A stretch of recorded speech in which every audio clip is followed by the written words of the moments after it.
There we go. Right, Jeff has Menzel, got the recording in progress. To record? We'll see what happens. Last week, yes. Yes, give it to me. Because you just mic dropped in the middle of the show, so there's. Yeah, I know.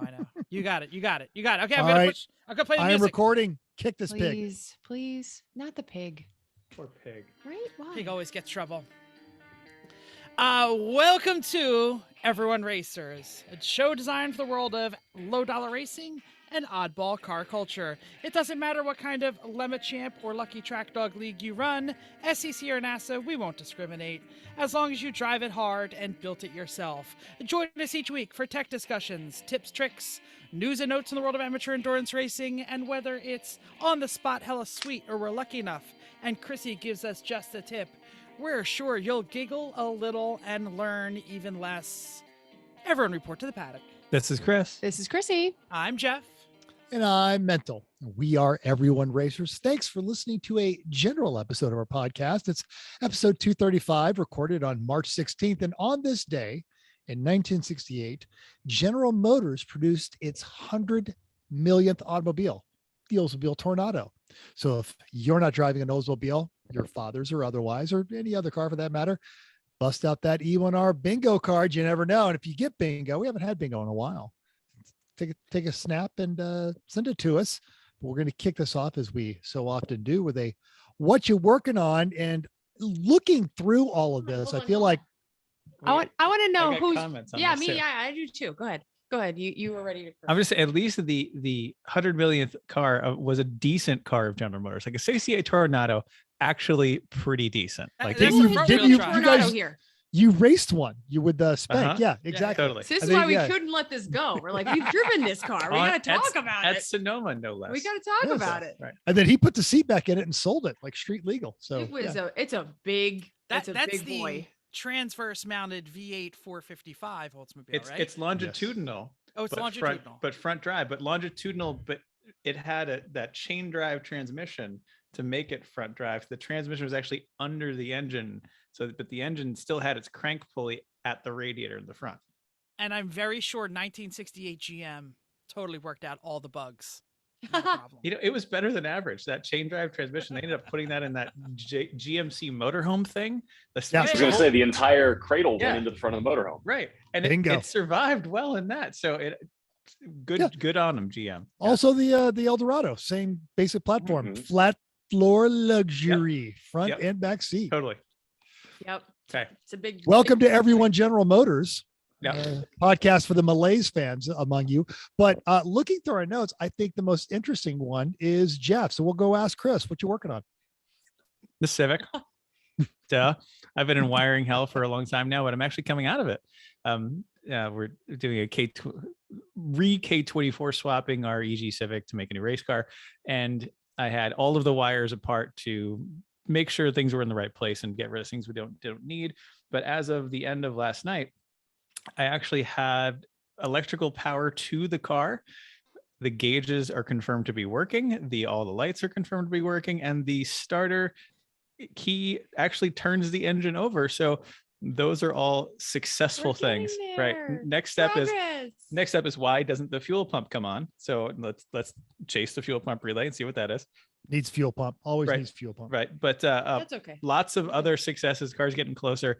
And I've left the spaghetti all over the floor of the car until I'm sure that it's working before I start looming it all up, because that's when you come into problems, is after you loom it up and you say, damn it, now I have to undo it. Yeah. Yep. Absolutely. What did we do on Sunday? We rescued your brothers, your nephews. That's Jeff's. Nephew. Jeff's. Car. I'm sorry, I'm looking at you. Because if my nephew's got a Sonata, there's some splaining to do because he's like 14. Yeah. Well, if he's following your footsteps, someone offered him a terrible car at a terrible price, and he said yes. Okay. Yeah. Okay. Yeah. Okay. Valid. Yeah. No, yeah. There you go. Yeah, no, Jim's son, the clutch let out the magic smoke on the Pennsylvania Turnpike. He paid to get the tow off the turnpike to the closest available parking lot. and then we towed said Sonata back to the house after winching into the trailer after Jim forgot the keys. But fortunately, the car was unlocked, so that helped. And it was right about when the security of said Lockheed Martin next to my work, actually, right down the street. Oh, really? He was close to your work? I didn't realize. Next- that. Yeah, next I door. can see my work from the parking lot where we were. But the Allied security people came around and were like, "What are you doing there?" And I said, "Well, there's 3 guys, and there's a Lexus sitting there. We're towing it in, and I'm wearing my cupcake hat." So I'm like, how bad can we be? If we're stealing this car, we're not like that sketchy looking. And as far as he's concerned, we are a problem going away. Yes. Which is what security people want. Because So- this Sonata was sitting there since Friday afternoon, and we didn't pick it up till Sunday afternoon. So it was just a long trek from our house, King of Prussia, southern New Jersey. Then we went to Delaware, and then we went home. So Why did you go to Delaware? Because we were already Costco. close and we had to go to Costco to stock up on booze because our local Costco because doesn't sell Costco. Pennsylvania Costco doesn't have booze, does it? No. And Pennsylvania Costco has tax. Yes. So that's what we did. All right, that's it. That's it. Well, that's Chris Jeff, and Chrissy. Jeff I has guess to I'm- wait apparently. So mental, what were you working on? So when we moved into the house, they put those awful wire shelves, the see-through baker Yeah, those are terrible. shelves. Yes, in all of our closets. And Vicky finally said enough is enough. And we went and bought expensive lumber, which I'm not a guy, but holy crap, $300 in lumber. And you And got 2 sticks. Yeah, exactly. Dowels. So I've been replacing all the shelves in our various closets So with loud. actual birch. Oh, We- that's nice. Yes, a good friend from my childhood was in town, so I was playing tour guide, and he's an old airplane geek, so I got him on base, and we got to see Oh. while we were at the petting zoo, looking and sitting in the MiGs and all that kind of stuff. He's watching. He had never seen an F-22 in real life. I'm like, oh, there's like 4 of them. You can tell because they're super noisy. Oh, there's an F-35. Ooh, there's a Mirage. So he enjoyed that. Tomorrow's, of course, St. Patrick's Day, one of the 2 holy days in the Ward household. The other, of course, is Cinco de Mayo. I have gotten rid of the 928 engine and some other parts that are going away this weekend, and I got my Hans recertified. Saw that. I saw that. Rid of Yes. the car yet, though? Like the actual car? No, he still hasn't paid me the money and figured out I was going to come get it. That's the 928. Did the 928 buyer even contact you, or did he just completely ghosted you? He did actually contact me. Said, "I'm the lunatic who bought your 928. I'm working on it." Just sent him a note today. Said, "Okay, it's been 10 days." Because the guy that came and bought the engine said, "If the seller doesn't buy it, let me know." So I got a guy over in Palm Springs that will turn right back around, come and get this car, and I will not look back, seeing it go away. So I'm really done with the 928 that tried to kill me. So Jeff, you were taking in all kinds of culture, Yeah. So I went to exposing young, now tall Josh, who I just saw before the show started. It is now within a foot of Jeff. He is huge. Yeah, my 13-year-old theater geek son, about to turn 14, a year and a half ago, got Hamilton tickets. So we were up in Manhattan enjoying a weekend away. And on the way home is when my brother called me and he said, you still in New York? I was like, well, technically I'm on the Jersey Turnpike. Why? And when I all of a sudden heard about the stranded Sonata and said, He said, "What?" "Oh, just call Chris and Chrissy. They've got a trailer and do No, nothing, I didn't right?" say that at all. I said, Yeah, no problem at call all. AAA. Yes, Don't they you have did. AAA? Well, they did, and it cost a boatload to get it from like 10 feet off of the turnpike, which no surprise. Right. Oh, that's why, because Pops has AAA, but the Sun does not, and therefore, and of course, all the travel that they do, they probably should have it anyway. Yes. Have They don't listen AAA. to the show, so it's Yeah. Anyway, so if they yeah, did, they would have it. yeah. So I was not able to participate in the going to get the Sonata. fine. And even if you did, your trailer is full, My trailer is full, absolutely. right? So you weren't With going to help broken anyway. Race car. So Yes. I mean, but yeah, I could have at least helped push. I don't know. Anyway, yeah. So the only other, so because I was away in New York City, I didn't do anything car related, but I did try and buy a replacement wheel for the bent wheel on the Veloster N. Yes. Tire Rack won't have one through like the middle of April. No surprise. Yeah, We can't get ours so- till mid-April. We're going to get the Merc summer wheels, and they won't Yeah. come in till then. Yeah. So I've got a but set of wheels I can give you guys. It'll probably bolt right on. But, When I bought mine, it came with like 9 wheels. It's That's great. true. I was reflecting 20s for ours. So yeah. I was reflecting on Mental saying that there are no chicanes on college campuses. So I went and I took a picture of it. Now, the road that you can see off in the distance, that's where I drive in. Oh, as you I can see. I see- see exactly where you absolutely your brothered it on that curb Yeah. coming off that road. We can also go back There's to that dark picture. spot. That's Yeah, very yeah, that's oh, it. Yeah. You There it totally, is. Oh yeah. Right there. totally gemmed that. Yeah. So you're not blaming that pothole. That was you trying to Miata it through that corner. Absolutely. Never lift. Yeah, I was coming in there. I was literally making, after the show we had about don't Hit curves. hit curbs, especially ditches right after bumps, which is exactly what this is. yeah, but you can see they have this like paved section No, here 'cause no, everybody you do does this it. every day, and Because you knew it was there. And No it's excuses. really deep. Yeah. Ooh. We can see. Yes, Jeff. If this had happened at the track, you know what you would have to wear on your head for the rest of the day. Absolutely. You And probably still should in life. yeah. Well, the At home. close to $400 that it cost me in tire and wheel. Oof, Oh my goodness. that Yeah. does sting. That does sting a little bit. All right.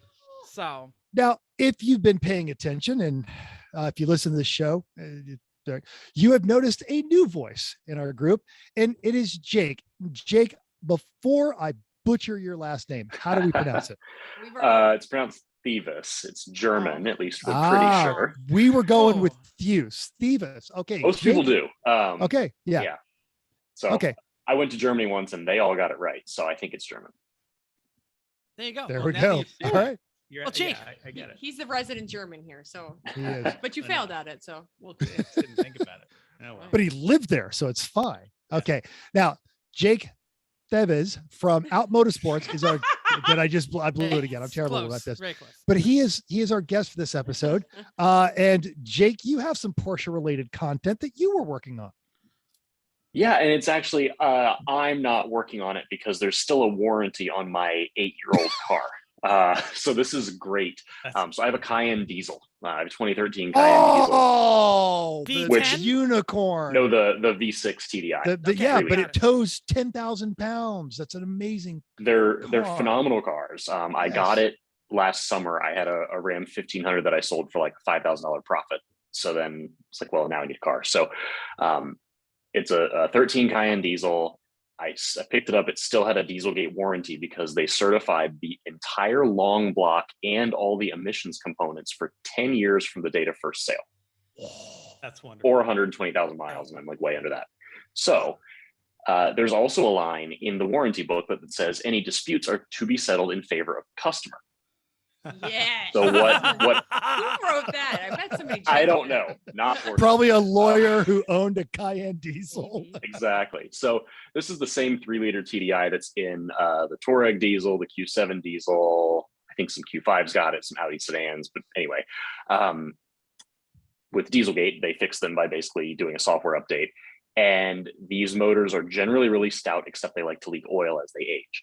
And in the Cayenne in particular, the way it fits, it's not the V10. V10 is like if you want to like add washer fluid, you drop the motor. Those with are like the a V6, board cube of power, Right. Yeah. basically. Yes. Right.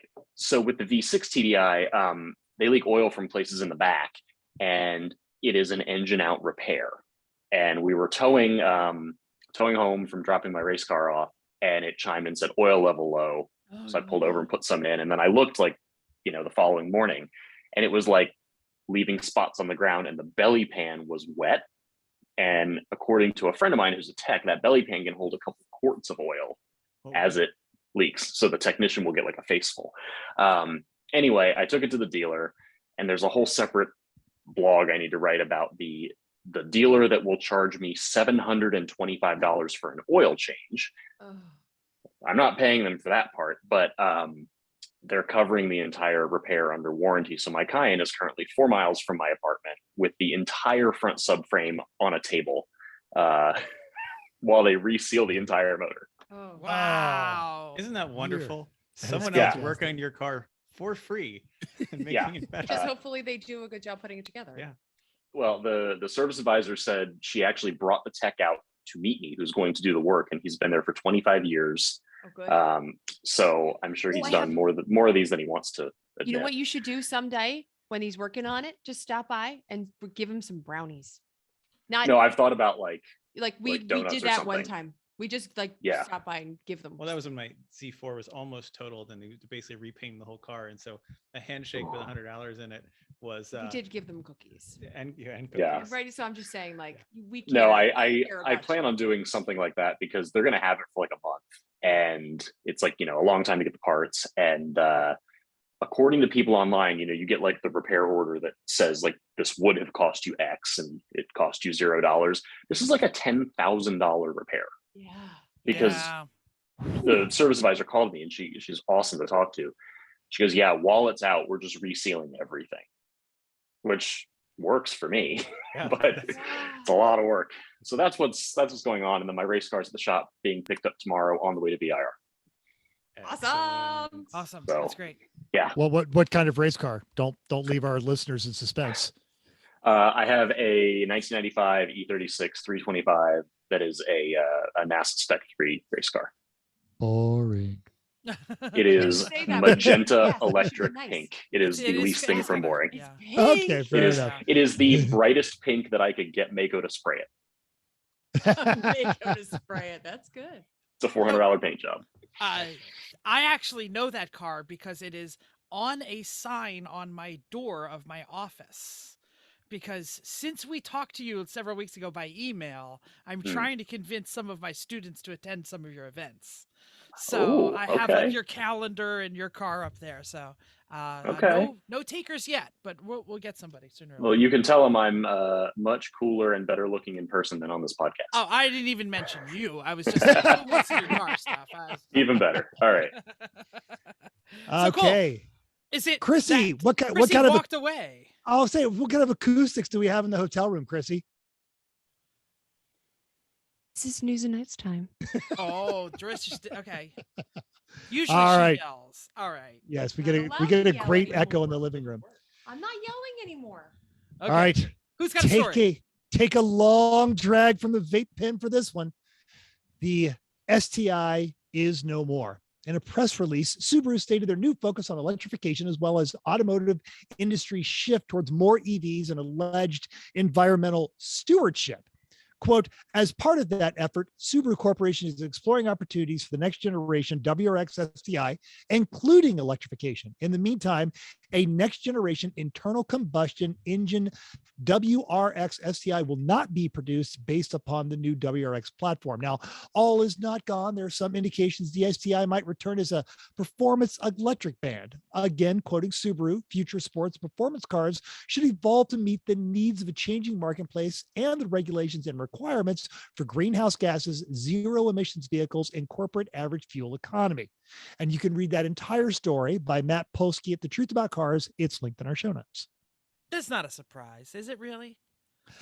I was surprised. They had like the engine in the works to make the STI, and that is kind of like their bread and butter. Yeah. Yeah, I thought No. they would do one more, like go out with the bang. The last But last Subaru, all a lot of ages. other It's like people the are. last entry, like put some little trim on it and call it the Boom. Yeah. Yeah, Farewell call it edition the- or something. Mhm. yeah, limited edition, last one we've ever made ever. Yeah, I guess I'm not surprised that the next one will be probably hybrid, but yeah, you're right. They probably could have done one more and sold a gazillion of them. I mean, it's a Subaru. Yeah. It's going to blow up anyway. Oh, well. Head gaskets. Yep. All right. Hey, if you're a regular listener, you know how much of a fan we are of bad ideas, like endurance racing a Rolls Royce or a Citroen SM. All good. Restoring an abandoned C4 Corvette for a rally. Yeah, we're down. How about building and racing an actual boat? Been there, done Been that there. before it was cool even. So now we're not the only silly people that race bad ideas in this world, and thank God there are others. So check out Rob Stump's story over in the drive about the world's first limousine to finish the famous Mint 400 off-road race. It's a great tale of the stubbornness of Jim York and Gabby Downing, as well as a decent explanation of the modifications it takes for such a ridiculous endeavor. A snippet from the article that tells of the limo rolling up to a checkpoint and a staff member telling York he had just lost a $10 bet. Quote, both Gabby and I admitted that right before this time, we both had the thought, maybe we just call it. Neither of us would admit that until after the race, said York. Quote, then this guy betting against us meant that there was still likely some for and against us that we weren't stopping until the limo just couldn't move or we passed the finish line. And yeah, the limo kept the full bar. If you have not seen this thing, It is It's awesome. Yeah. It's so I'm about cool. to share. You're gonna share it. I assumed Mental would share it, but he didn't. Oh, So sorry. here it comes. Usually sharing everything. So it's a Lincoln. Oh, It's a stretch. That's It is amazing. lifted. It has, would we call them zoomies? Zoomy tubes on the side there. Yeah, the four side pipes like an old Yeah. 70s drag car. And I'm Fantastic. pretty sure those are electric steps to get into the Yeah, back door. right. There's a little They stirrup. are. There's a stirrup for the front seat, and then there's little Like bus steps. Or from an Yes. RV. yeah, like your RV Yeah. Yeah, like steps. the RV but steps you- Yeah. is exactly what they are. Yeah, that's Oh, fantastic. that's amazing. Mint 400, man, that's a crazy race. Oh, Yep. I The love those source of the dudes. infamous Fear and Loathing in Las Vegas book. That's right. That was what Hunter Thompson was sent to cover. But I saw this story when he said, "Oh, people are betting against us. We're not We're not quitting until stopping." this thing is still moving." I'm like, well, there's our kinds of idiots. yeah, that's awesome. Good for Oh, them. Boy. All right, we mentioned the Andretti effort to start another American Formula One team. Their choice of for the driver, a second-generation champion, Colton Herta, is now one step closer. Racers Magazine's Marshall Pruitt is reporting that the 21-year-old will begin working on the McLaren Racing. A new testing and development contract allows Colton to take part in F1 tests through what is called F1's TPC allowance. TPC standing for testing a previous car. And the, yeah, right. Well, then people would remember what it stood for. In this case, that is the McLaren's MCL 35M chassis from the last season.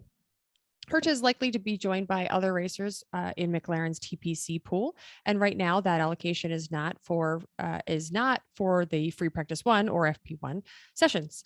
However, F1 teams are mandated to run rookies in at least 2 free practice sessions, according to the FIA rules that were designed to increase new driver opportunities. These McLaren drives are designed to interweave with Colton Herta's full-time Andretti Autosports IndyCar contract. I'm pretty sure this is the road to the super license. Probably. 'Cause they talked about not being able to bring Colton this year because he did not have a super license. so- Probably. Talk about a hard thing to get, and you get somebody to. He's not going to ditch his Indy contract to go race Formula 3. Well, it's- yeah. TPC. Especially when his road to Formula One is with the guy that is paying his IndyCar As long salary. as somebody should listen to Mental get on his pedestal about how much Andretti should be allowed in and blah blah blah. It's the Andrettis. The world loves the Andrettis. Right? Tell us how much you love this. Hey, you know what the world doesn't like? The war in Ukraine. We're going to go there really quick. Sorry, it's a little bit of a bummer, but we know it's an economic, it's a tragedy. There's lives being lost. It is not, if you're bitching about your gas prices, shut up. But the few recent developments in the car world, some that we might have heard of and some that are new, everybody's complaining about the fuel prices. Volkswagen and Porsche both had to shut down their production because it turns out their wiring harnesses are made in the Ukraine. And the obviously they're not making any. They're busy running for their lives, but also some less known things like cheaper JDM imports because they are now blocked from going to Russia. So there's a glut in the Japanese used car market. Who knew? BMW said BMW and Volkswagen are going to start making more SUVs this year because they build them in America and Mexico. So there'll be a lot more of them around. All of these stories are going to be linked, but the one I want to talk about is the gearheads with welders who do fun stuff. And in the Ukraine, there is a Kiev auto Well, repair two. shop. Yeah, exactly. Yeah. Yes, the Kiev auto repair shop, which has pivoted to adopting captured Russian weapons for the Ukrainian forces. It seems he talked around. Some of his crew had weapons tech from former engineering jobs, and they drafted some plans. They distributed across the country, and someone built. Mental, you going to share this one?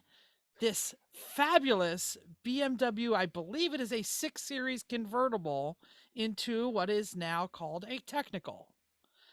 In case you didn't know, and thanks Mental for giving me the information, a technical is, in military terms, is mounting heavy weaponry on a consumer vehicle, usually a small 4x4 pickup truck, usually it's a Toyota.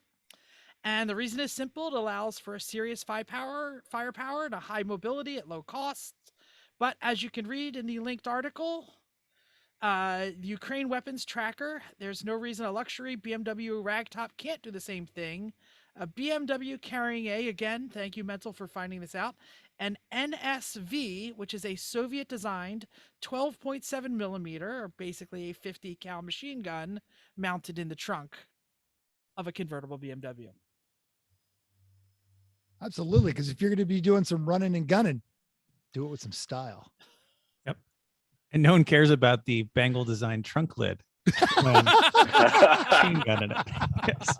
I was noting Yeah. the 2 different colored doors is really Yeah. what I was there. That would be a good one where you just kind of rack back the 50 cal and go, say Bengal again, mother. Yeah, it definitely seems to be like they wrapped the doors and the hood in what looks like, it's like, don't shoot me, I'm Ukrainian, not Russian. Like, because it has like words all over it. So, I don't know. Good. That's cool to me. Okay. Hey, you know what else is cool? Find this on racingjunk.com. There is a March Madness bracket for your ride. You can register your ride, and then there's going to be a March Madness bracket, and we're going to vote on who's the better ride. All of you look for our race cars because we're going to register ours. Chrissy, you got something to add to this? I was just wondering when it starts. March is almost over. Well, March Madness starts this weekend, though. Yeah, exactly. Oh, okay. Did you enter your cars? I didn't enter anything yet. Yes, I did. Yeah. Oh, Absolutely. Mental did. Oh man. All right. After the podcast, I will load up the boat. The big blue bomber's totally getting Loves the interested. Ferrari. I put in a shot of it between 2 vintage racing Mercedes that I took at Willow Springs last year. Nice. And Chrissy, what'd you put in? The Mazda. The Mazda. Mm-hmm. Got it. I had 2 pictures of the Mazda on the racetrack. Awesome. You? I put the NSX in because it's an NSX. I hope you got the license plate because that will get votes. No, I didn't actually. No. Oh. No, the Right. one of you on coming down in pit. Yeah, race. it's pictures on pit race of the Right. car because it looks good. Jake, just so it's not so much insider baseball, they've got their NSX and the vanity plate says VTEC, yo. Ah, that's perfect for it. Well, since Chrissy can't yell, I will. Upcoming races. Champ car is rolling into NCM and what's left of it, at least, for the Kentucky Grand Prix Ace Plus 7-hour Enduro. 32 cars, so they're not going to see each other very much at all. 12 of which are BMWs, which are usually Boring. Yes. 7 Miatas, 1 Honda, 2 Porsches, and one of the 3 Corvettes is from Laps of Honor, who we profiled at PRI. Did we? Very cool. Yes, we Hey, did. Yeah. do we we don't really care, but how long NCM can be chopped up a little? And I was Yeah, wondering, is this full? do we have track? right? Is it I didn't see. It wasn't as obvious on the website. Either way, with 32 So- cars yeah, I in know NCM, it's still like, because they usually chop off like north and south. I don't know what they call Yeah. it, north and south. Well, They only the- cut off the time- sinkhole. The time we ran it, they did, and every time that they've been back, the overwhelming response is give us a sinkhole. So Sinkhole we is- run it. sinkhole's super cool. Sinkhole's worth it. but Yeah, still, exactly. this is going to be like the last HPDE session of Sunday with that many cars out there. When- Like, you're when not it's gonna see raining. anyone at all. No. Everybody's Yeah. gone home. Recent boy. results. Okay. Lemons had the West Coast season opener at Sonoma. Uncle Dave and Dishwashing Fairy made it out there from our They team. had a blast. Totally They had a did. blast. Yep. Overall in Class A was You Mad Bro and their homemade but still boring BMW. Class B went to Pour choices. in a VW Golf, and Class C finally went to junk runners in their Ford Ranger, because nothing says race car like a Ford Ranger. Ford Ranger is like the worst mini truck to run. That's Now, as Jay put it when he gave out the trophies, heroic fix actually went to heroes. Ranger Road got their golf back great. together after an unfortunate incident on Saturday, and Screwed was baronet in a 97 VW Cabrio, which usually that's just you're shortcutting. Usually, you're screwed. No one wants to screw you in a cabrio. So Yes, call. absolutely. yeah. But I'm ching, right? That was good. Judge's choice was Franken Falcon, the 64 Ford Falcon. Org choice was Anal Probe returns to Earth in their Ford Probe. They had the greatest costumes. If you haven't seen it, they dress Button Willow too. They're amazing. Yeah, they dress up like aliens and they swing probes around. Yeah. I still have everywhere. my Diary of Butt Stuff book that they were giving out as a bribe from Button Willow. Worst dressed was Indecent Exposure in their 77 Pontiac Camaro thing. I don't know what it was. The IOE went to Team Apathy in their Sonda. Sonda. Son. Is it Sonda, really? I yes, was yes. like, mental. Come on. No, I'm sorry. Oh, Sonda, a sub-powered. If I keep reading, that would know. A sub-powered Honda N600. The Halloween meets gasoline top prize went to the Del Camino in their 85 Pontiac Trojan. Tojan. I'm sorry, Tojan. What amazing car. Which makes Corey Dickman the Halloweenist meets gasolinist winner in Lemon's history. And he has our hearts. Obviously, we love Corey. Champ Car was back to Texas for their spring Harris Hill race. On Saturday, the Miata from Lone Star Rallycross bested the Miata from Winkler Motorsports by 80 seconds. 4 laps back was the Miata from Lumber Racing for third. Wow. And it was a spec It was Miata like- it was race like- for the entire rest Yeah, of it was the like 20 3/4 Miatas. Yeah. Yeah. So Oh, then well. Jeff, go. Sun Lone Star did it again, 4 laps over second place Winkler, and the one not Miata, thank you Toyota from Night Fury, was 7 laps back in 7th. Third, 7 laps, playing third. 7 back laps in 3rd. Sorry, I was already ready Whatever. to yell listener feedback time. It's my turn. I was gonna look. Oh, No. Too slow. He interrupted you to read his good copy. Whatever. On our making it last episode, Hack Shh, Factory. we have guests. Pretend we like each other. Oh, that's right. Okay, and we don't. He's already regretting this. Yeah, sure. I'm sorry. We're not. Well, we'll get to talk very soon. But making it last. it's okay. This is episode- all vodka. Don't worry. I'm glad somebody gave you the heads up about that. Hack Factory said, listening to Chris talk about keeping off the curbs, all I can picture is him in the right seat with the small end of fishing rod smacking the knuckles of the driver, yelling, "Stop it! Stop it! Stop it!" That's about right. Yeah. Yeah. We had a bonus F1 episode that we dropped earlier this week. Yes, we I'm did. sorry if we forced you to listen twice, but we try not to talk about pro racing on this thing, but we want to talk about pro racing for a change. We asked for your bold and not bold predictions, and Tim B said bold prediction: Gasly will have 2 podium finishes this season. Hey, he's on with me. He Ah, made all the right. actual prediction. I just said he's gonna do good. Well, and yeah. Yeah. Gooder. fizzled. Jake, you should join our fantasy league on Formula One. We'll get you the info for that. Ooh, all right. I'm in. All right. Any do you have any bold or not so bold predictions for the next F1 season? None at all. That's fine. Good. Do you know what watch F1 Drive? is? Do you even I've watch heard Drive about to it. Survive? Cool. I've heard bro? about all of this racing stuff, but That's cool. Yeah. We're there. We You're didn't get gonna do into it really well. until Chrissy Good. drug us all into it after she watched Drive to Survive, and then we all got addicted to it. It's all good. Damn it, It's a I good was time. free. Go on. And hey, lastly, AJS asked us a question about our favorite tow pig, the Suburban.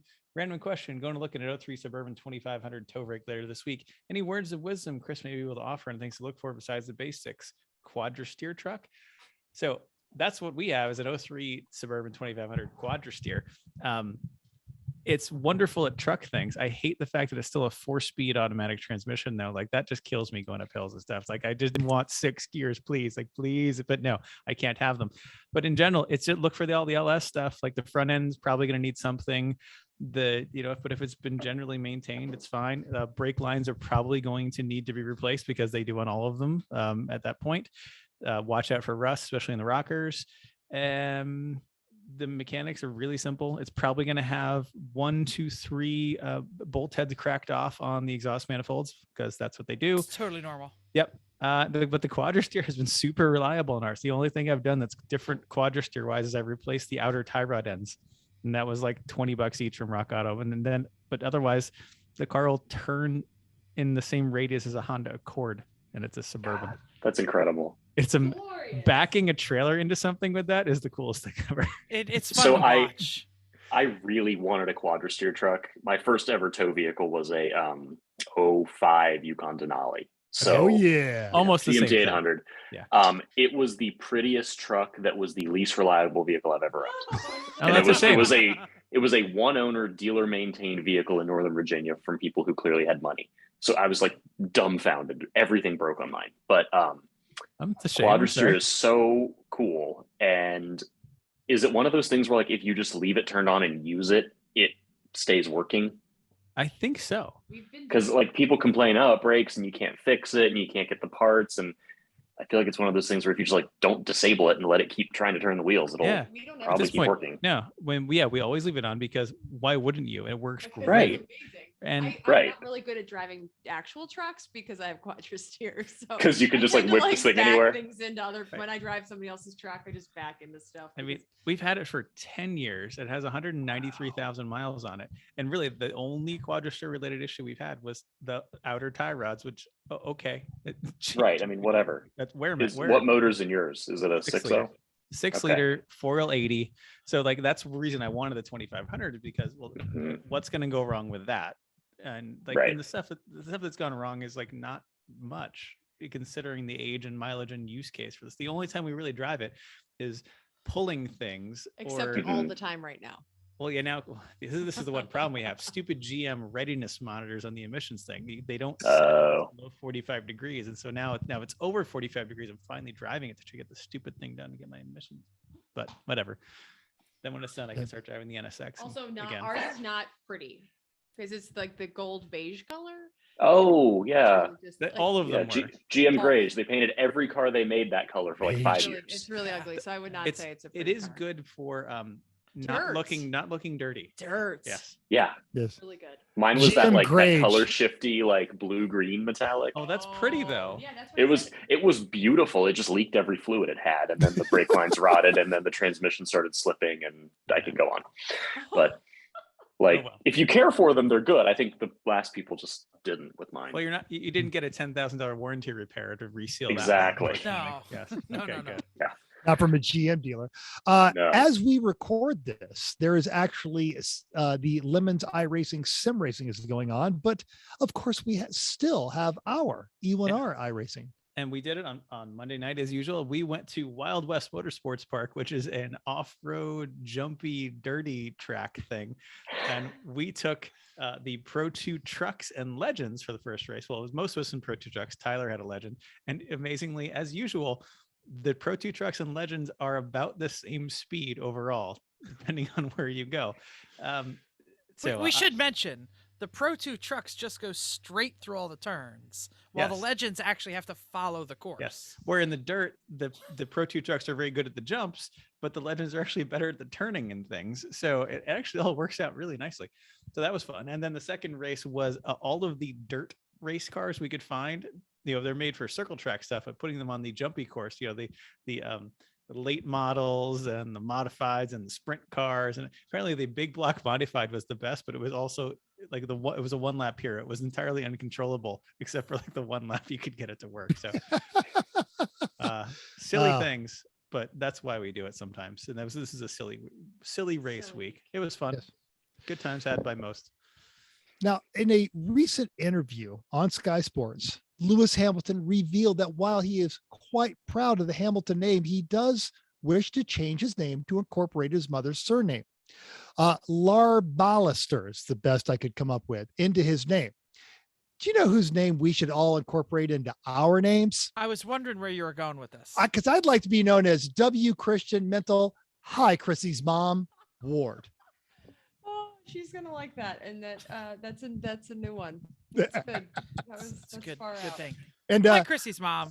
hi, Chrissy's mom. Also on the post of Jeff's Whoopies pie, Ashley D pointed out that she has lovely handwriting as well. She has really good Catholic cursive writing. Right, correctly. Catholic She'll be beaten. school.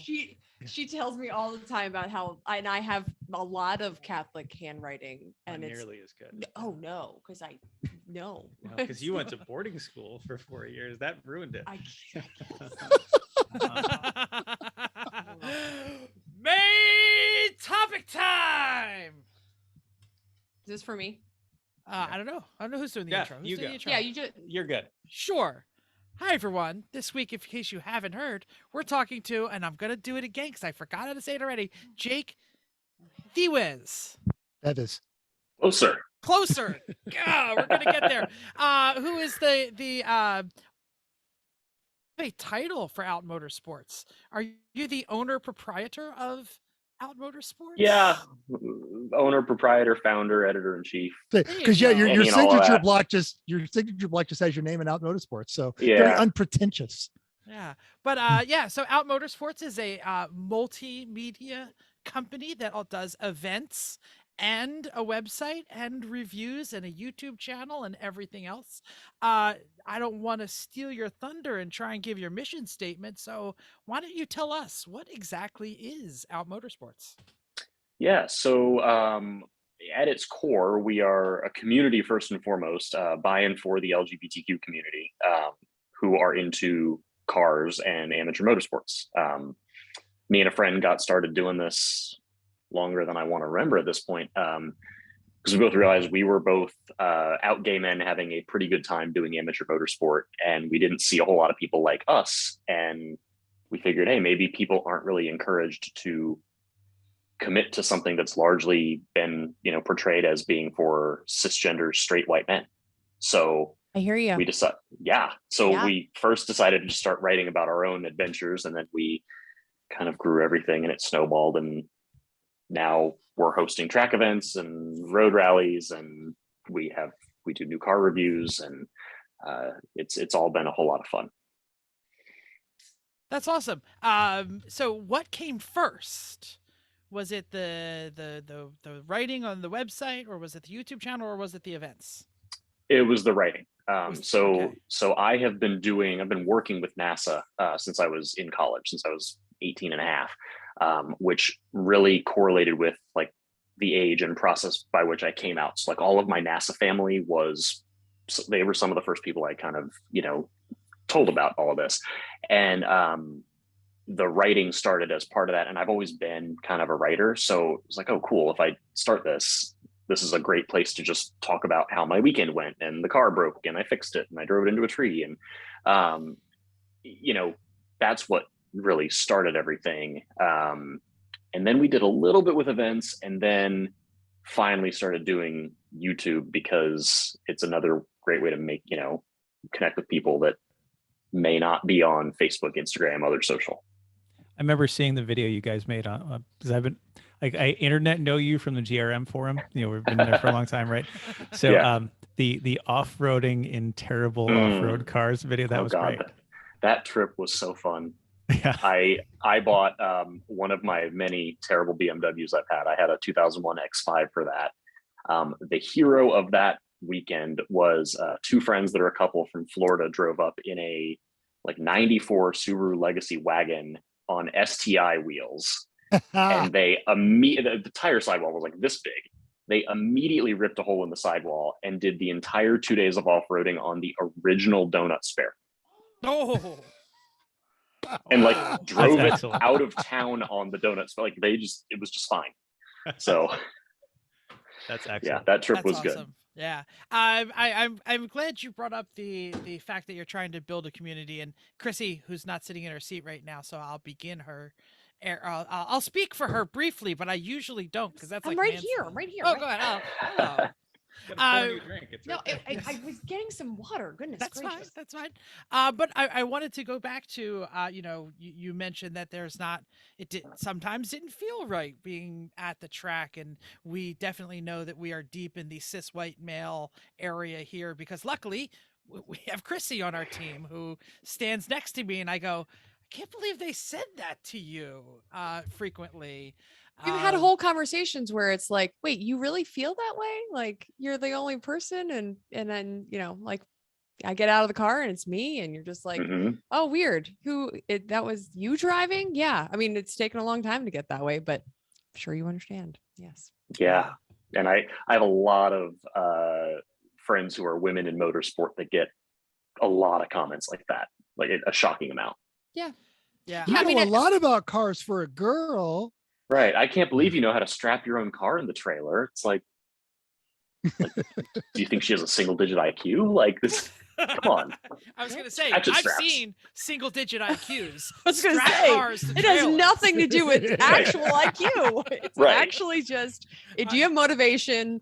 Do you I've not seen- want your car to roll around your trailer? Is really what it comes Right. down to, right? Like if Right. you can figure it out. Yes. Yeah. Yeah. I go on, Chris.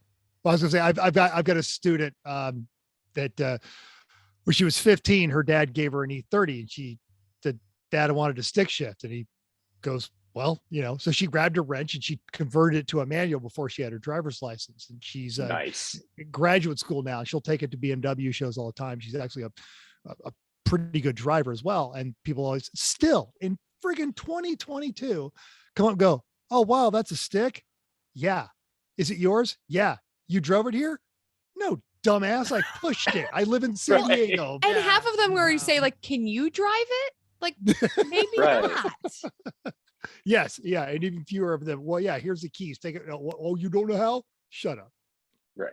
We've definitely talked frequently on this show about just the the manliness of a paddock, the whiteness of a paddock, the straightness, obviously of a paddock that is discerning sometimes. Like it's concerning when it hits me, but being from the privileged class, I don't see it all the time. So I'm glad when Chrissy recently ran some women only motorsports events, especially the one from Porsche. Little jealous.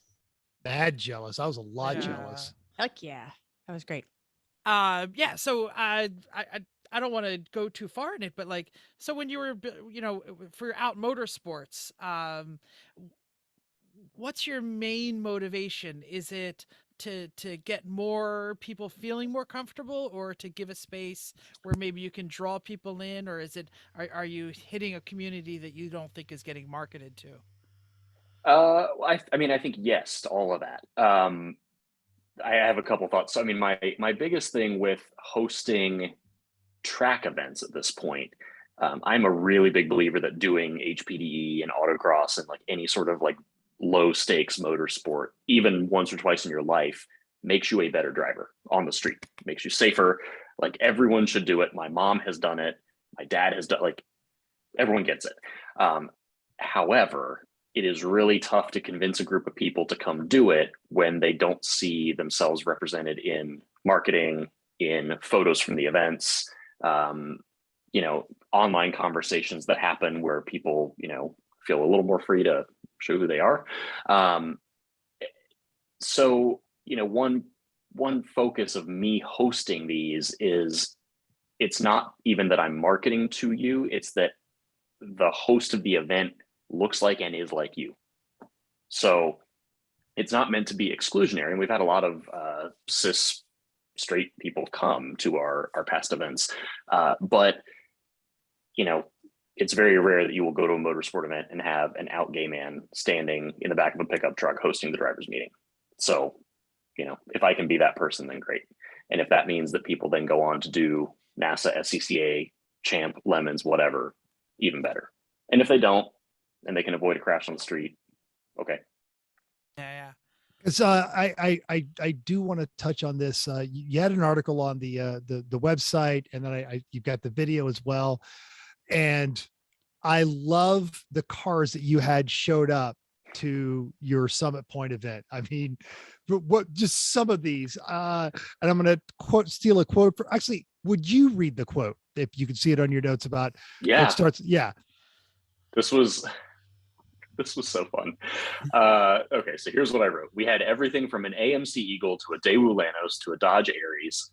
There was an old cop car with working lights and sirens, a gold Cadillac Fleetwood, a baby blue Crown Vic that had been driven to Summit Point from Arkansas. We had perhaps the only surviving Eagle Vision ESI and a Chevy Cavalier that looked like it was pulled from a swamp but still ran.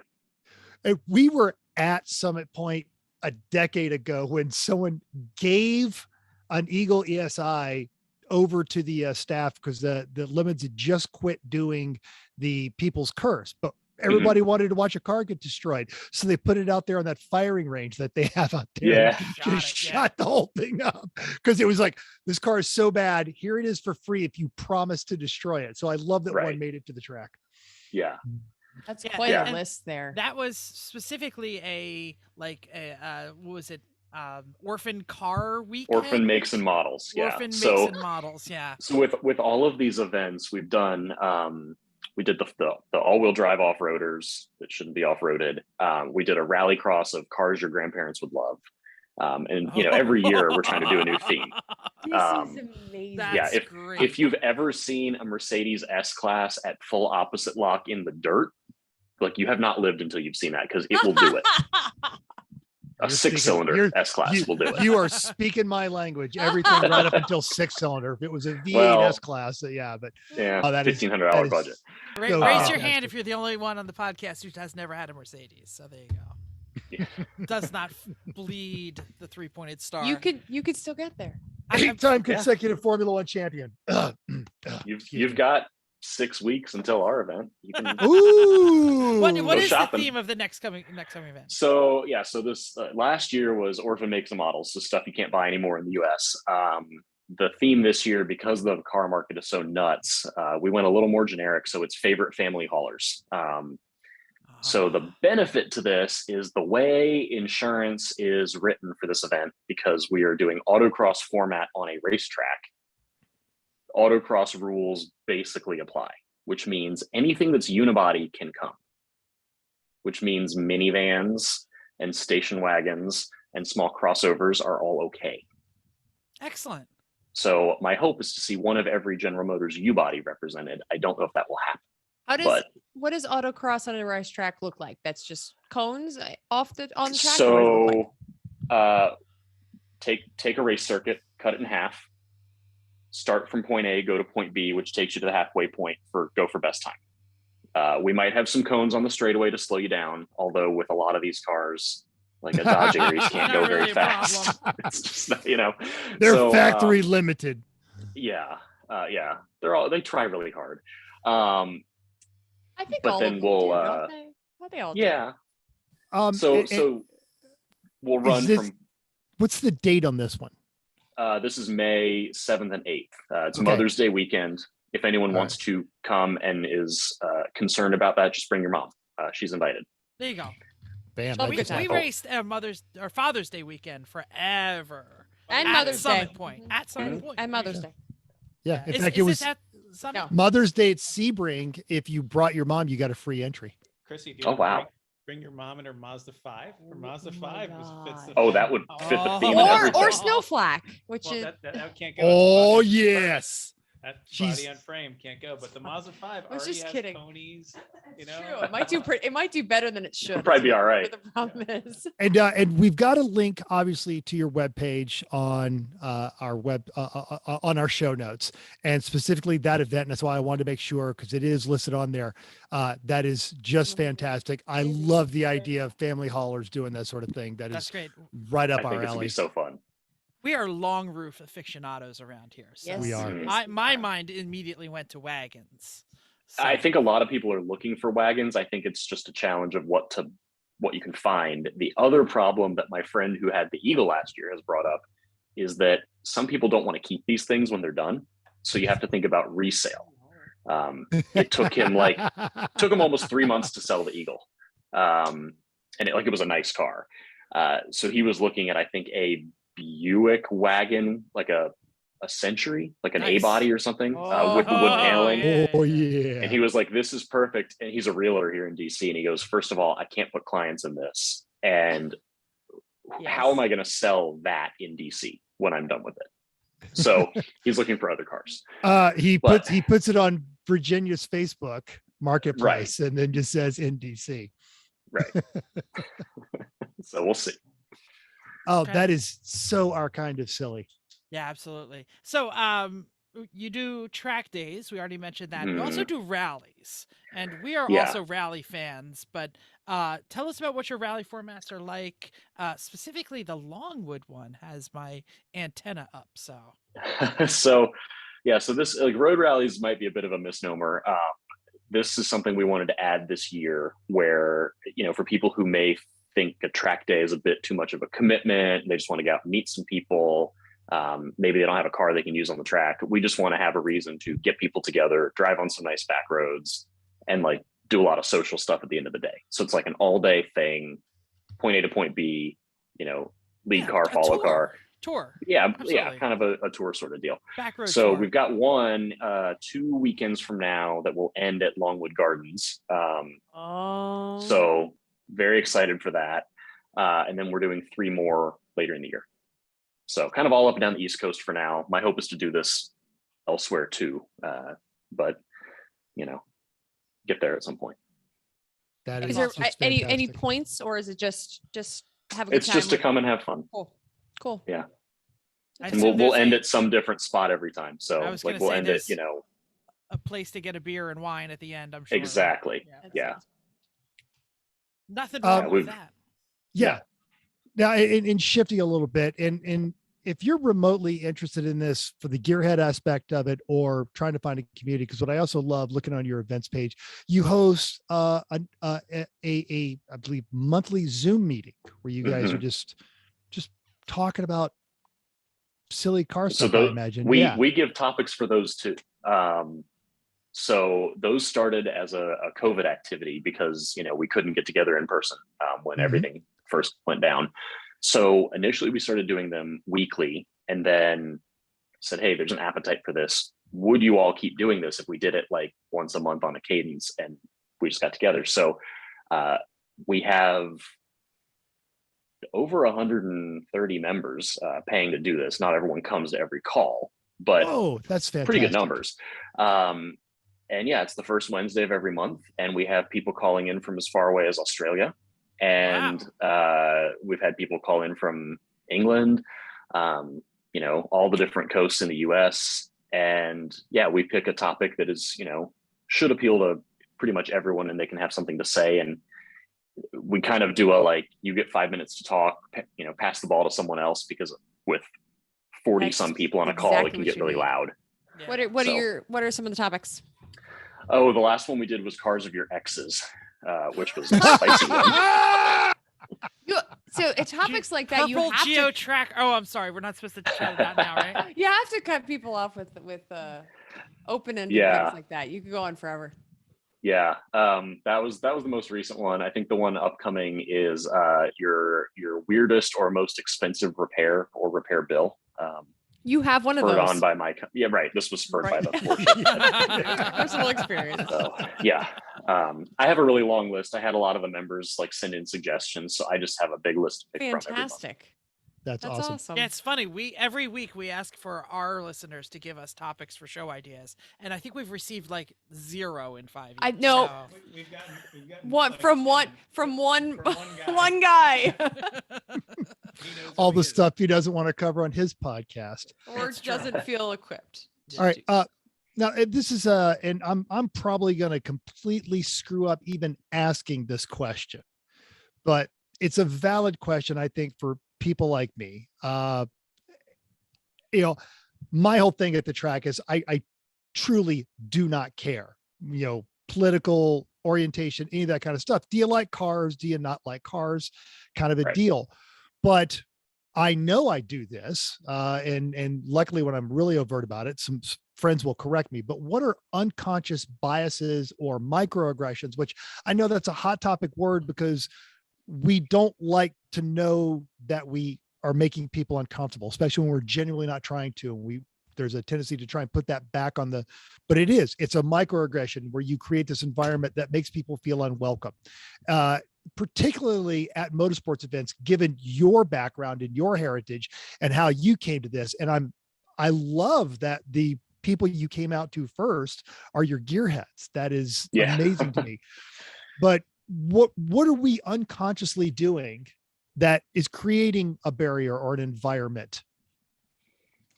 I mean, I think the first thing that comes to mind, really the biggest thing, and it's not even like a huge thing day to day, but if I showed up in your paddock, having never been to one of your events, and I get to meet everyone, I just hope no one ever assumes anyone is straight. Like if I don't have someone there with me and we're talking about your wife and your kids or whatever, trying to get to know each other, using the word partner instead of girlfriend or wife, I mean, that's like the easiest thing to do. And that's like such a quick little thing that if someone says the word partner to me, I immediately know we're cool. It's a very easy thing to do. And otherwise, I mean, go ahead. Well, and Jeff put in the notes there that we should kind of reflect on this, because I'm a retired military, and I was in when we went to the don't ask, don't tell, to the it's acceptable kind of a deal. And military, this is my family, these are my friends, this is literally the people that I'm trapped in a pressurized tube at 30,000 feet that I have to rely on for my life, and I don't want them to feel uncomfortable. And I had been in the habit of saying a lot of bad things. First of all, saying, oh, that's gay, when you really mean lame. And right. I consciously made that shift. And I say spouse a lot. Is that okay? Or does it need to be partner? I mean, I think either is acceptable, because like you're not gendering it. I think spouse implies more like that you're married. And I mean, I have a lot of straight friends who aren't married, who have just been with their partner, and they just use the term partner. We were one of those for like, really, partner's kind of the catch-all from what I can 10 tell. years to get married. So there's that. Yeah, there it is. So yeah, there's that's something that I'm doing, because I'm saying spouse thinking that I'm trying to be welcoming and I'm alienating. Yeah, but I mean, but having the curiosity and, being willing to ask, I mean, that also goes a really long way, because like, okay, you're not saying that you know everything, and you're being a little vulnerable, and that's perfect. And maybe I'll be more vulnerable with you in return. And, I think the other thing that it's not really I wouldn't call it an aggression or anything, but like a kind of an affirmation thing, is just, if you commit to, if you hear people using slurs or, language that's not really appropriate, even if there's no gay people in your little circle who might hear it, like if the tree falls and no one hears it, it still fell in this case. So like, you should still call it out. And if people don't want to change, like, do you need to associate with those people or not? Mm-hmm. That's great. Because it's like, that's kind of a principles thing, at least to me. Yeah. That's really cool. It's funny. I kind of teach social justice for a living. And we just came back from my coworkers were hosting a social justice weekend, and they had some great conversations about, giving people some grace if they're trying. Yeah. And I think my son is 14, and, he is like constantly, has friends who are, discovering their own sexuality, and, gender pronouns a big thing. And like, he'll say one wrong and he'll kill himself. He'll be like, I didn't mean to say it that way. And I have to tell him, like, no, Josh, you're trying. Right. And that's the most important thing. Yeah. And I have had a lot of people at the track in particular, who have said, like, I don't want to be offensive, I just have some questions. And on the one hand, like, I'm not looking to be everyone's educator. Yeah. However, I'm also willing to sit down and have a beer and like give you my perspective, because at least you're asking. Mm-hmm. Yeah, that's great. So I've got a friend out here on the West Coast, and we were doing something with a race series, and we were deliberately trying to make fun of Texas and their homophobia. But I called him and said, hey, look, this is what we're doing. I want to get a straight opinion about this. And he said, well, then you've already called the wrong person, which kind of set the tone. I'm like, We're calling okay, Matt. all Okay, right. good, good. And but it was just one of those things. And I think if it had come from a different perspective, but yeah, the friend was letting me get away with it. Like you said, it was, I want to make sure I'm not being an asshole. I think if you're thinking about not being an asshole, you're probably not being an asshole. Go. So this is intriguing. We've been. I don't want to go too far off this and bring it back to cars and stuff, but with your stated goals and you're flying the pride flag heavily, and then you're trying to do new car reviews. So how has it been working with the manufacturers? Have you found maybe some friends in the are you getting better treatment or worse treatment or weird treatment or anything from any of the manufacturers? I think we're getting the treatment that we've earned, as far as the quality of I like content, that a lot. Yeah. the statistics. We post big numbers for the website and the YouTube channel for how small we are, and I think it's easy on the surface to be like, oh, they're feeding a niche market, and there's some like diversity inclusion goals, so of course they're being fed cars. We're not. I have to ask for everything. And I get turned down for stuff. But, part of the motivation for doing the car reviews was seeing what other people with small channels were doing and saying, okay, manufacturers are sending them stuff. And frankly, I don't think it's very good. I can do it better. Heck yeah. We can do it better. I've got other people. Good for you. Yeah. So step one is like, there can be photos that are good and reviews that are like something all of us would want to read and learn something from. Yep. And the other part of it is, as I've gotten deeper in the gay and queer car community, you start running into these circles of people who identify as queer, who are in automotive media, who are in automotive PR, who are in automotive manufacturing, whatever. Yep. And none of them are really overtly, explicitly out. And I'm not saying everyone has to be, but there are some big names that all of you would know, and most of your listeners would know, who are not. Maybe people would be surprised, maybe not. But my question to all of these people is like, where were you when I was a kid, wondering if I could be gay and into cars? And I wrote fake car reviews, on our typewriter at home when I was a little kid. And like, if you look back on it, it's like, I don't know if I ever thought those two things could cross. And knowing, it's the same deal with like Hurley Haywood. Like, Hurley is amazing. Yes. I wish he was openly kid, yeah. out when I was figuring out like, this is who I am, and I want to play with cars. So same deal for all the automotive media people. And I just decided that I'm going to be the automotive media that's very, very visible. And if people don't like it and they don't want to send me cars, too bad. Yeah. Like, there's other people that will. I'm busy.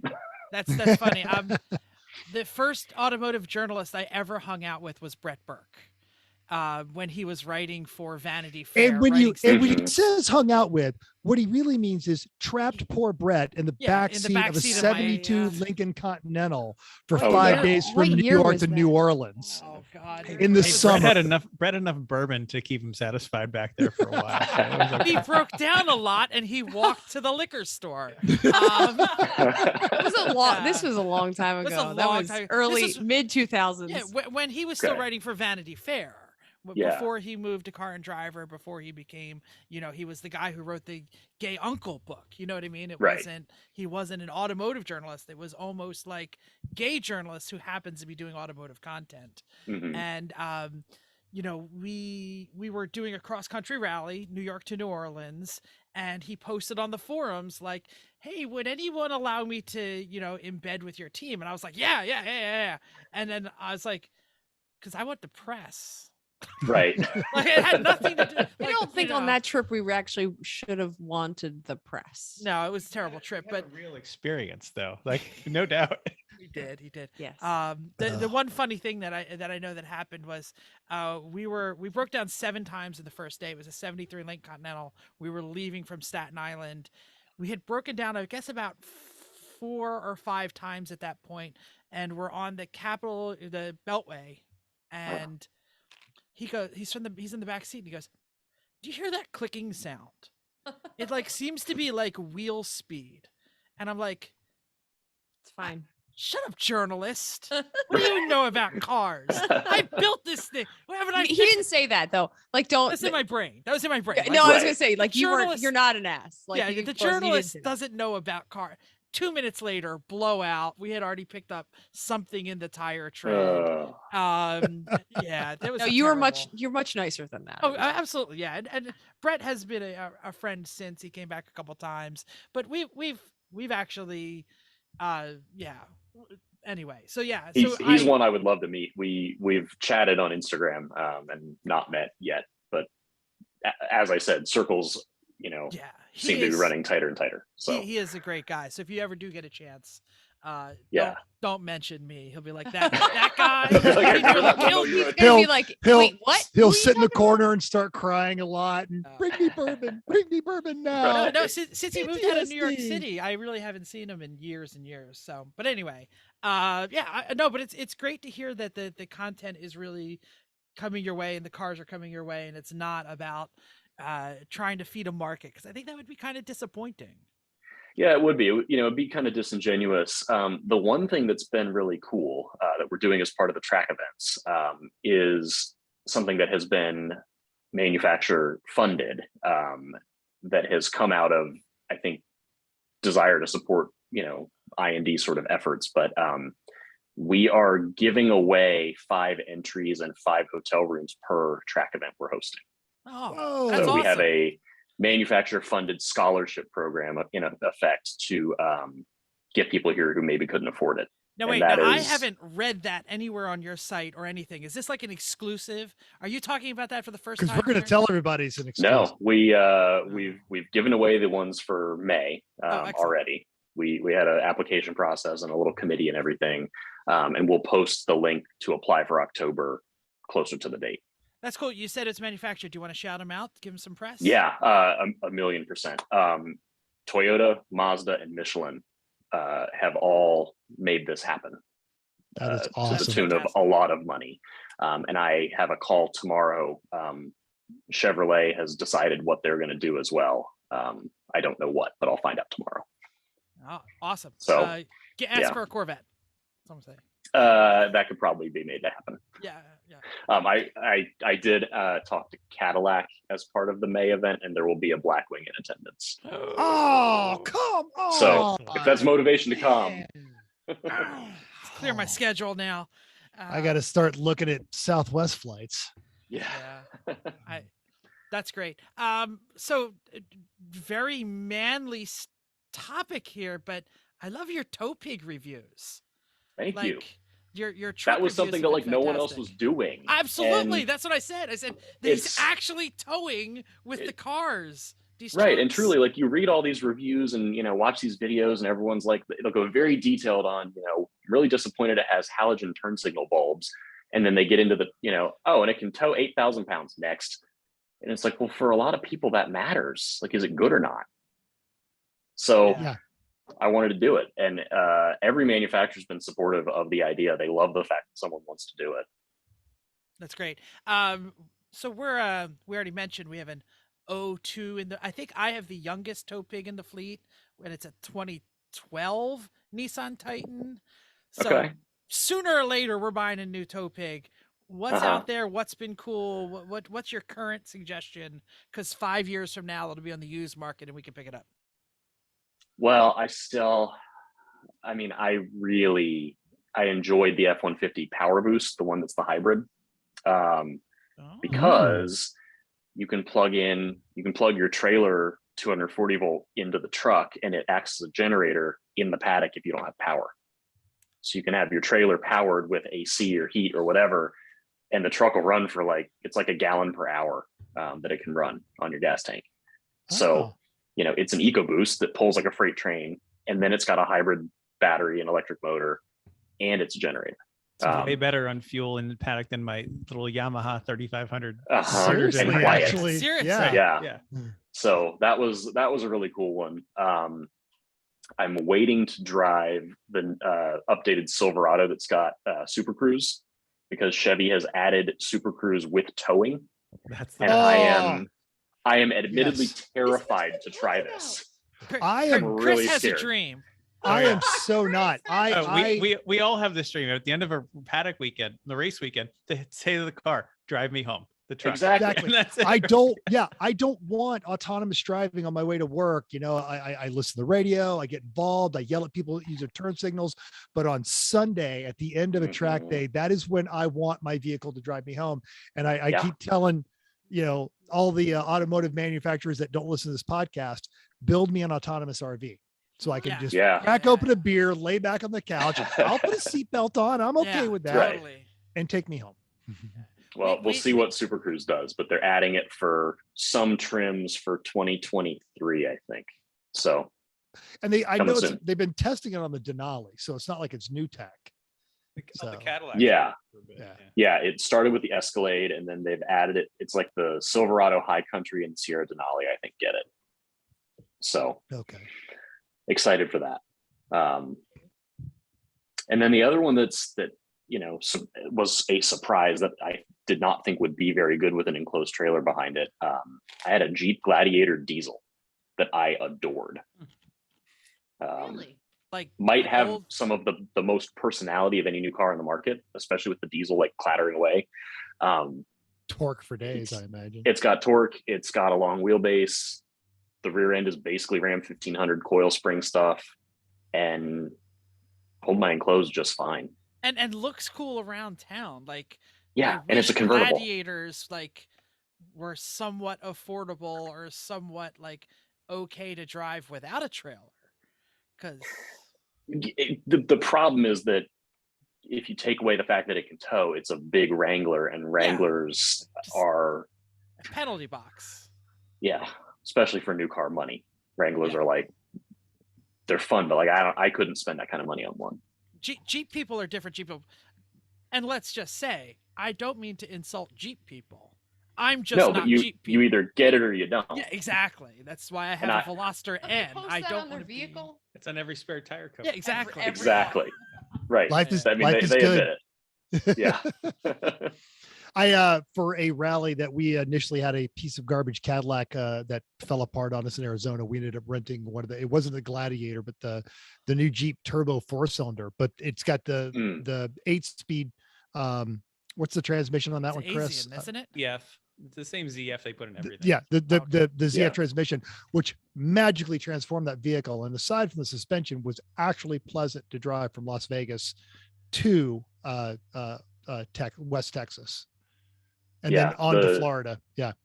The modern 8 speeds, especially the ZF, are really good. Mhm. And it's just so fascinating that they've got like the same more or less design that they can do in a Jeep, a BMW, Lexus. Ram 1500, a Lex, Yeah. right? Like, it just works. They beef it up to support different torque. So they've done a nice job. Modern automatics don't suck like the No. TH50 we all think of. Like our Mercedes wagon has a 9-speed, and it's really very, very good at what it does. Yeah. And, you mentioned with the Suburban you have and the 4-speed, my Yukon was the same. And I remember with that towing out of a rally cross, I was towing a friend's Volvo up some mountain in like Western Maryland, and I could do like 40 in third or 55 in second. And I opted for 55 in second. So then it got 4 miles a gallon, Yeah, Right. and Yep, been like there. and the engine was going to come overheated. into my lap. Like Yeah, it yeah. was screaming. It's trying to overheat at every 4 Yeah. fucking minutes. Yeah. And meanwhile, now you've got like 3 overdrive gears and all these other ratios that are spaced so closely that like any hill is just not a problem. And then you add forced induction on top of that. And I mean, like my Cayenne is a little monster of this like smallish SUV. So Very nice. it's When wild. you say overdrive, I can't think of anything other than a Corvette that I own that just doesn't have the crash. That's a Doug Nash. Got Uh, 3 Three overdrives. plus two. 3 overdrives. right? Like, can't I You just gotta have hit the switch. Right. like I just want to be in not 4th overdrive. I just want to be in 5th.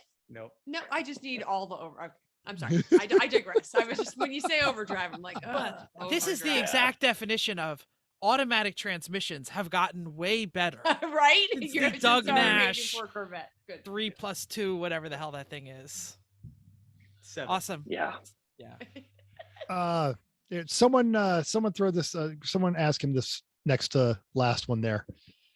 Anything you specifically really actually want to review bucket list? Like what like if you got the next thing to come down you'd love to have, what are you looking for? I mean, I've got some cool stuff booked. I've got stuff coming till June, so I've got a lot of neat. Like, there's a lot of bucket list stuff coming. Excellent. I've got a Maverick coming. I've got a Monkey GT. The We still want a Blackwing was Maverick. one of those when they reached out to say, here's the dates for the Blackwing, does this work? And then Cadillac replied and said, yes, you can put it on the track. That was a like, I've done this right. They said no drifting and no burnouts, Okay. because they want me to save the tires. But they said like 'cause laps at speed Kambisa- were fine. Yeah, Yeah. Kambisa's got to destroy all of those tires. Right. Yeah. I don't know. I've got a Golf R coming, and a Civic Si. Like, there's a lot of stuff that I think is good that I'm just really excited for, because it's like a lot of it is attainable to a lot of different types of people with different budgets. I think So- the Maverick is very there are not a lot of people who got the Maverick so far. I'm stoked So, about it. I was yeah. supposed to have that back in like February, and I think someone hit something with it. And there's a lot of times where they call you the day before and they're like, yeah, this is in the shop now for like unexplained, and it's like, yeah, someone hit something with it. Journalists, that's the problem. Yeah.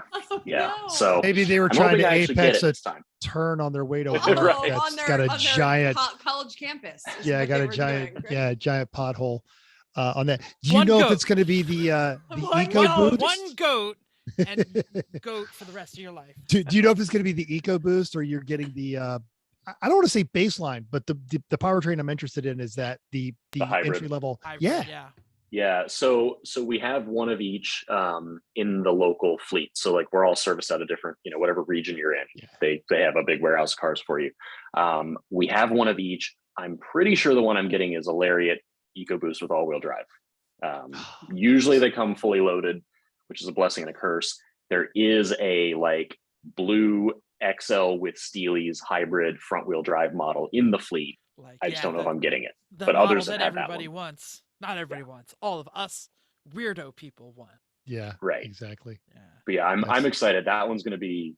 I mean, starts under $20,000. It gets like 40 miles a gallon on the highway, and it's useful. It also gets like 40 miles per gallon street on like Yeah. driving it to. I have a 12-mile surface commute. It is costing me right now $10 a day to drive to work, with gas over $5 and a big thirsty V8. So I'm interested in Yeah. all of these kinds of things. Yeah.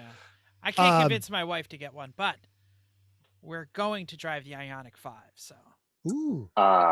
June 9th, I'll have that. all right. I've got my spreadsheet up. Right? That's Should we keep fantastic. giving I'll, you cars and see if it's on there? We went to the local Hyundai dealer because I was getting my oil changed, and I took her over to him. I'm like, these are all electric, because we drove the Model 3. We did the Okay. Tesla thing, and I was like, these are way better than the 3. And she was like, but it's like not really an SUV. It's kind of smaller than I thought. I'm like, well, why do you need bigger? Like, it's still got all Right. that trunk room. It's still got all the everything.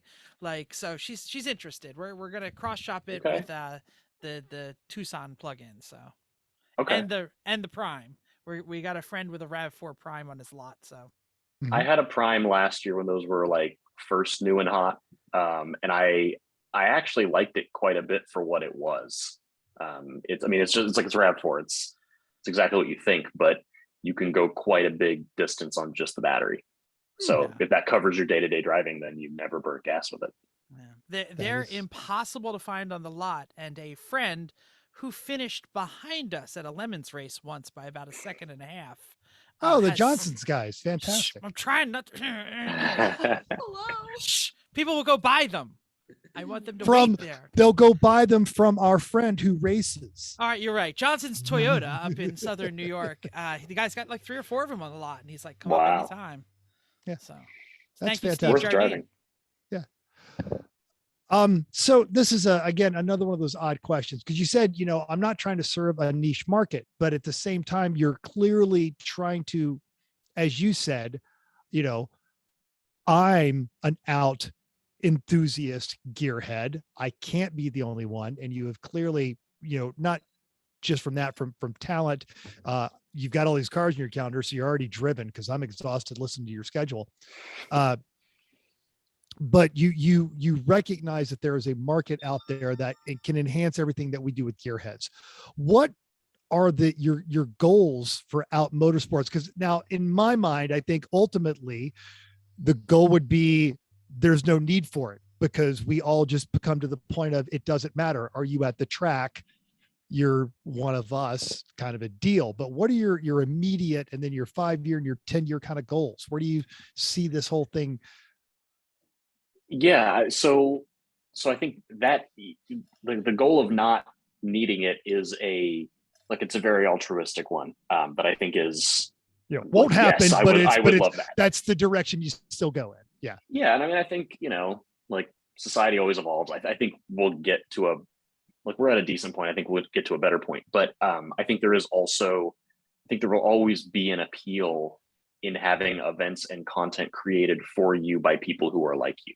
You see it. There are a lot of websites and channels for, women who are into cars, or, Black automotive journalists, or like things like that, that it just, a lot of people like to consume content and see themselves in whatever they're consuming. So I think it'll evolve. And as far as other goals, we're hosting more events this year, but they're all kind of on the East Coast, kind of within 4 hours of DC. I've heard from a lot of people who are in, other parts of the US, Texas, Midwest, California, Florida, like all over the place. Come here next. Come to this track. I'm 4 hours from Buttonwillow, and I'm 3 hours from Willow Springs. So yeah, I'm getting a lot of comments like that right now. And I would love to do more events, both track and these like road, like tour rally sort of drives. And all I need is like strategic partners in other parts of the country to help make that happen.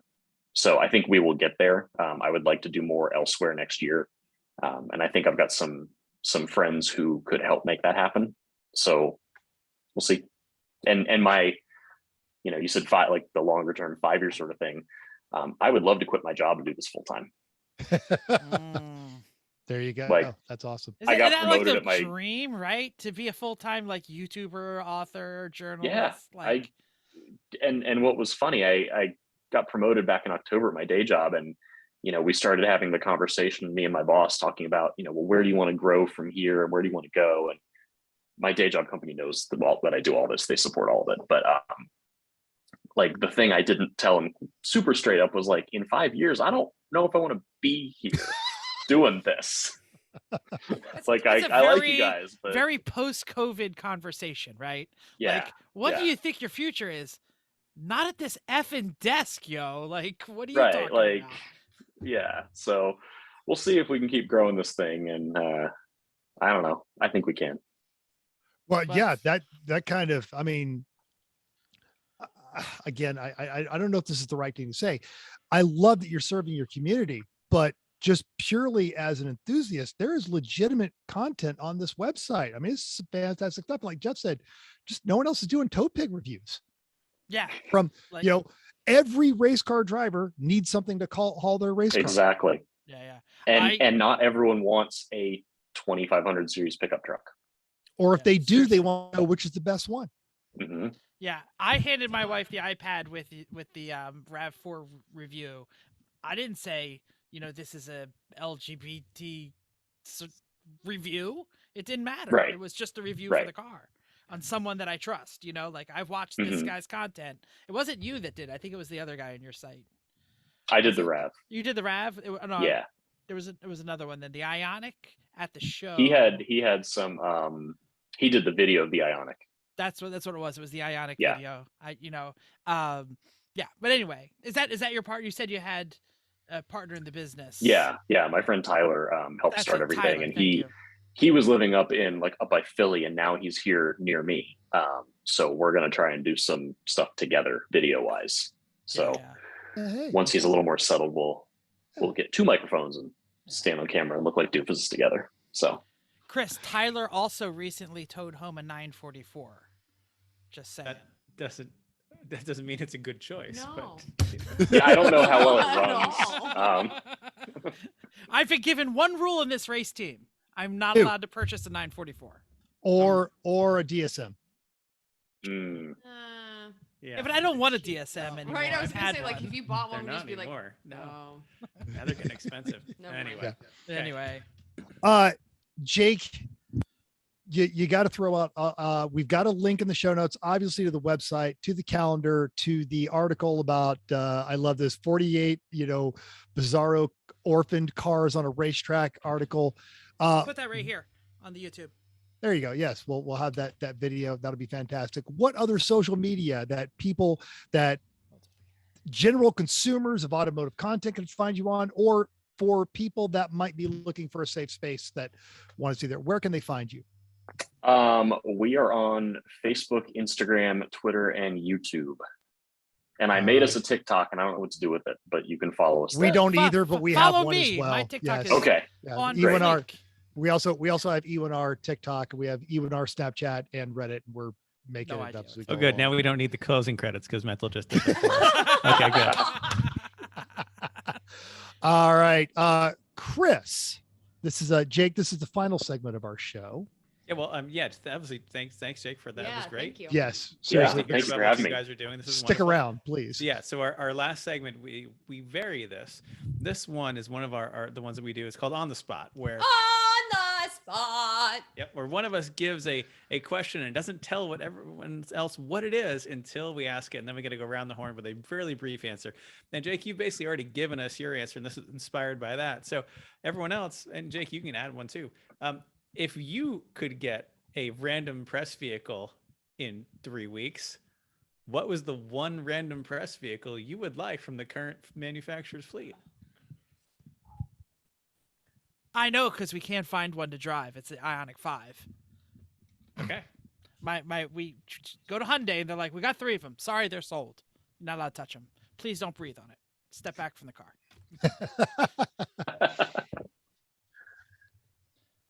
Go ahead, Mental. All right, I've driven the 2015 version, but I still want to drive. I want, as a press loaner, an AMG GT. Ooh, Who does it? that'd be good. Yeah. Yes, the GTS with the dial-a-hoon button hmm or That was dial-a-hoon going to be knob. one of my choices, Mental. Now I have to pivot. Okay. Chris, you Sorry. got one? I don't even know new cars. Like, Oh. I don't. Anything you would be interested in driving?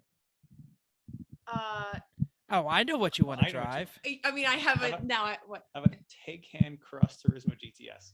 Ooh, yeah. Okay. Yeah. Mm. Does it have the engine noises? Maybe. Oh, Sure. they Pull need the engine fuse. noises. Pull the fuse. Pull the fuse. I was gonna say Civic Type R I because was you gonna say didn't Civic get Type R. Yes. because you yes. didn't get to drive I'm one gonna when wait you were till we're shopping. 23 for this. All Well, right, and I'm gonna say a GLS 63 to see how posh a tow vehicle I can make it. Mm. I keep That's our asking next for one of thing. those. then that's our like a dream upgrade. Like, but we're never getting rid of the. If something ever were to happen with the Suburban or the Yukon, Oh well. yeah. Anyway, sorry, Jake, you were saying. No, I have asked for one of those repeatedly, and they have not had one in our fleet with a hitch installed on it. Mm. Oh yeah. So I need to get in their ear about ordering one. Look, just bring me the hitch. I'll install it. Right. I'll Right. put the whole thing on a video. It'll be great. Right. I'm good with a sawzall. I'll take it to U-Haul. I'll let a professional do Right. it. Right. They can even do the wiring.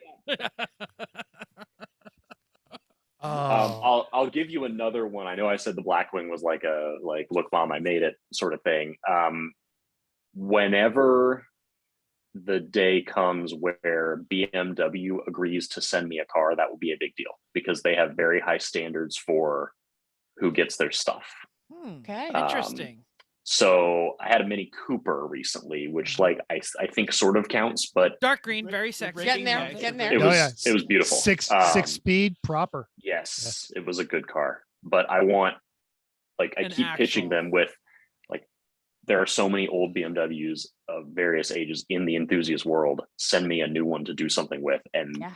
like nothing. So that'll be like, I don't even care if it's anything tremendously interesting. Send me like a 330i, but I would also take a highlighter yellow M3. Of course. Yeah, just the buck teeth. I don't know. I'm not saying I like how they look. It would just be more of an accomplishment to have it. Sure. You don't see the teeth from the driver's seat. From the driver's seat. That's Yeah. absolutely true. Yeah. Guess I'm three. Okay. Well, great. all right. Anything left to plug before we hit the credits? Thanks so much, Jake. Obviously, Yeah, you're it was busy. We awesome appreciate having you your here. time. This is No, fantastic. I thank hope we you. can share some track time, or at least track Yeah. space, or get up to Thompson or New Hampshire. Pit race. I don't know. Yeah, you guys are off to pit race next month. You run NASA mostly, right? I run NASA. Yeah. I'm willing to run other stuff. I just don't I'm busy enough. I don't keep tabs on other schedules, but if Yeah, someone yeah. invites me, I would love to go. The pit race NASA weekend that Crossover Great Lakes Mid Atlantic one. It's in July. is Mhm. probably the greatest event, the greatest It's so fun. teaching event. Yeah. Yeah. So We'll be there. So I'm gonna try and make it to that one. heck We're not. yes. We're not going to Grid Life. I thought we convinced Grid Life and It's not the No. same. Oh, okay, Different. never mind. Life Lime Rock, but Different. Grid Life Lime Rock. All right, We're cool. good. But no, pit race is like a hard stop for us. That's what we do because it's Yeah. such a great event. Okay. Next show. It's been a little while, but the new homeowner, soon to be married, fifth host Eric Rude will be here to talk about, well, whatever he really wants to talk about. So it's probably going to include the eBay Presents Halloween Meets Gasoline prize, and hopefully he can give us some insight on how we can win all the time. No, we know how we can win. Maybe some rally action and his favorite Stellantis product. Eric is always a fun time. He'll be back. yeah. Thank you. Thank you, Jake, for coming, and thank you all of us for listening, downloading us, checking us out on YouTube, wherever you're getting this content. We hope you enjoyed this week's edition of Everyone Racers. We also hope you'll join us for the world of driving, racing, and building, because everyone can be a racer, even you. If you enjoyed this podcast, subscribe. It is totally free. Then go to iTunes, give us a 5-star rating. Even if you hated us, give us 5 stars. If you're watching on YouTube, write us down there in the doodly-doo. We'll reply. Hit the like, hit the smash, whatever button you feel like it. Questions, ideas, drop a comment on our Facebook page, Everyone Racers, or email us at everyone.racers@gmail.com. You can text Mental 484-243-0455. He loves pictures of your junk. That's in your driveway, not in your pants, please. Find us on Instagram or Twitter at everyone.racers, YouTube, Facebook. It's all everyone.racers, except Reddit, which is /E1R for some reason. I don't know. They wouldn't let me do /everyone. There you go. Whatever. Thanks again, and until next week, keep the shiny side up. Unless there is no shiny side, then just keep those wheels down.